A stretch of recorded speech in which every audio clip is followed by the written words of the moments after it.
constaté l'irrégularité dans la situation des agents de santé du ministère de la Santé suite à un contrôle des effectifs du personnel de santé réalisé par la direction de la SOL, qui a eu à confronter sa base de données avec celle du ministère de la Santé, ça veut dire le personnel que la SOL paye et le personnel que le ministère de la Santé envoie réellement.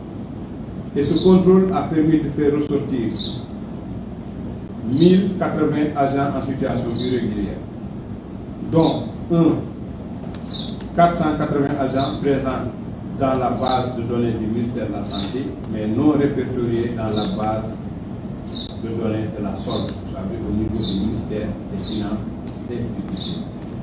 600 agents actifs dans le fichier de la SOL et qui n'ont pas été répertoriés au niveau de la base du ministère de la Santé. Nous avons ensuite retrouvé 142 qui ont été régularisés, mais à ce jour, nous avons un problème avec un nombre de 399 agents qui sont payés plus d'une dizaine d'années pour le compte du ministère de la Santé et qu'on n'arrive pas à retrouver.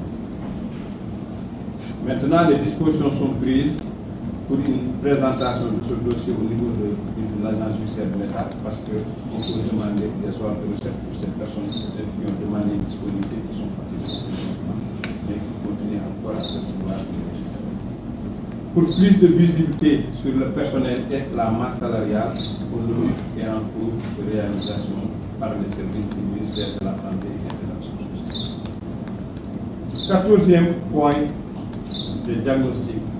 Nous avons le problème récurrent de couverture budgétaire pour les agents contractuels du ministère de la Santé et de l'Action sociale, qui peinent à payer les salaires à partir du mois de septembre à cause d'une provision qui est insuffisante, faite sur la base de 8 mois au lieu des 12 mois qui sont prévus. Et c'est ce qui explique souvent que nous avons ces problèmes-là avec les agents contractuels, avec le ministère de la Santé.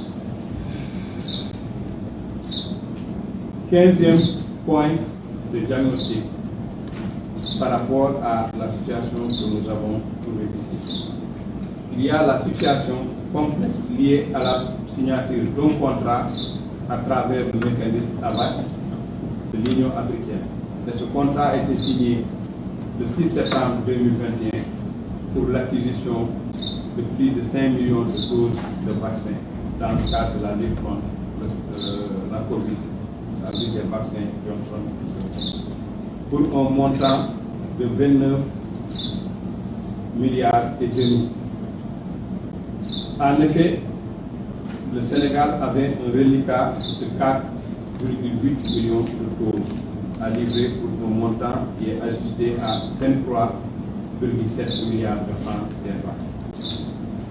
Mais cette dose devait être détruite dans un site en Belgique.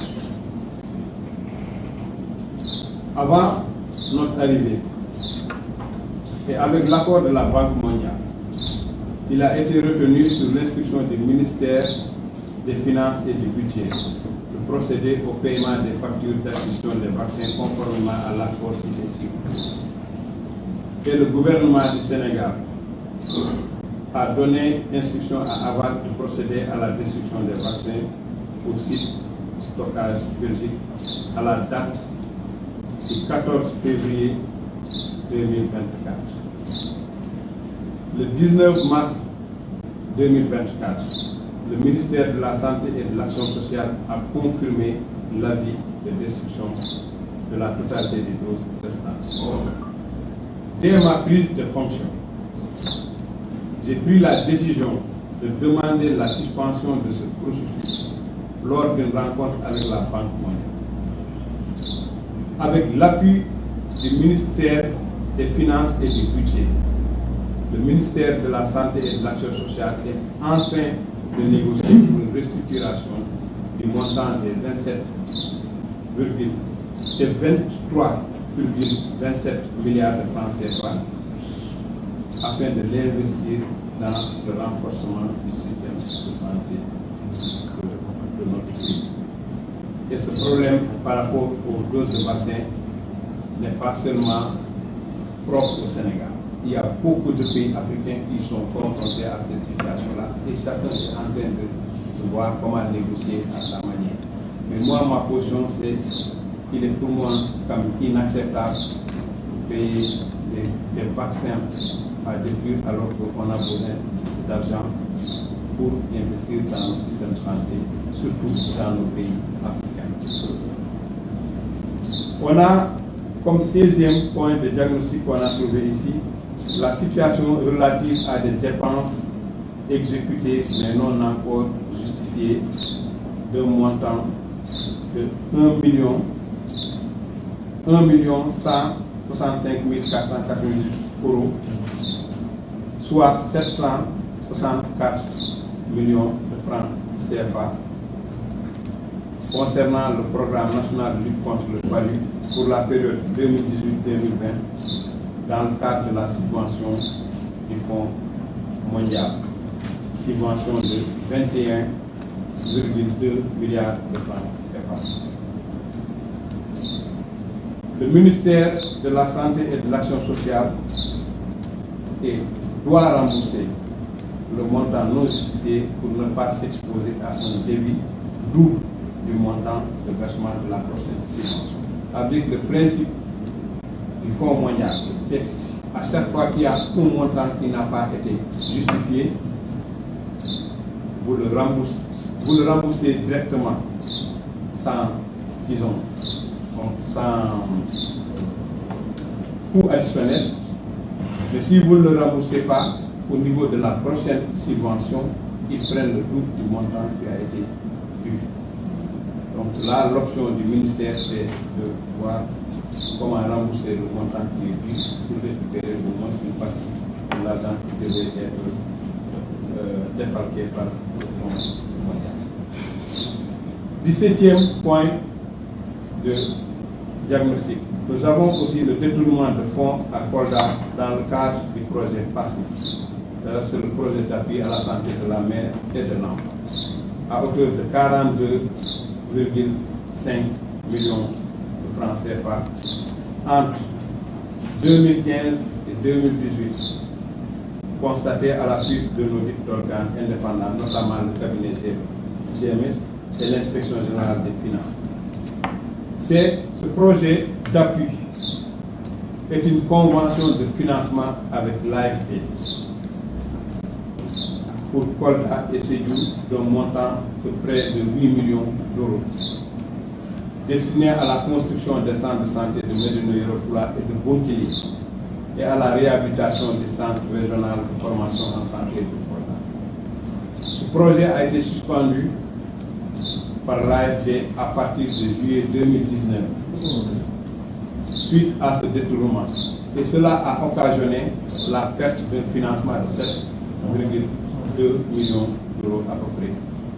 Ensuite, en plus de la demande de remboursement du montant de 42 millions de francs CFA, et que le Sénégal doit s'engager à rembourser pour une question de dignité. 19e point de diagnostic.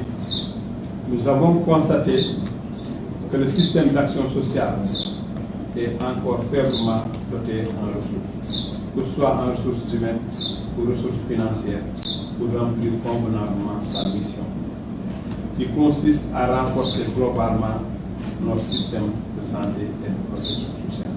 Parce que la protection sociale va de pair avec la promotion de la santé. 20e point de diagnostic que nous avons constaté, c'est que de 2013 à 2023, il y a eu presque 1000 milliards mobilisés au titre de l'investissement dans le secteur de la santé.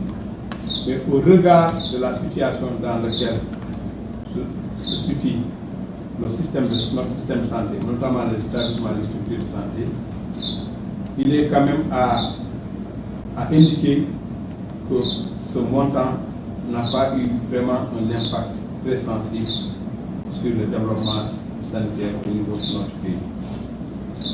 Il faut souligner que le ministère de la Santé, aujourd'hui, est à 9% du budget national. Au lieu des 15% qui sont recommandés par la CEDEAO. Donc cela veut dire que les besoins de financement restent encore énormes pour le secteur de la santé.